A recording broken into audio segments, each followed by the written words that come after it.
Hey YouTubers, this is going to be my home fire alarm system video number 3. I have my old-fashioned Edwards fire pole and my Wheelock horn strobe alarm light. The pole gives out a 335 code. Another thing you'll notice is that the handle does not stay down. And that's because it was built before they changed code in the 1950s, saying that once a fire pole is activated, it must remain activated and not reset itself. This pole here resets itself after repeating the code 335 4 times.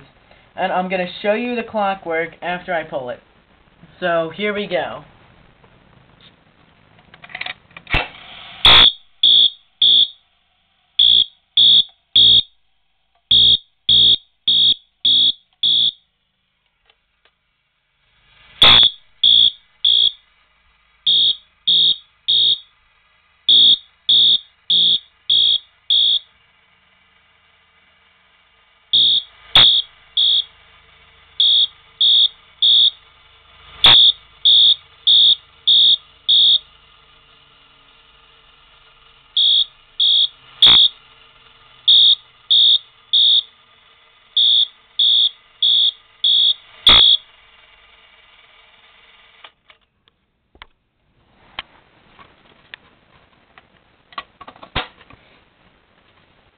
And that is my fire alarm video number 3, and I hope you enjoyed it.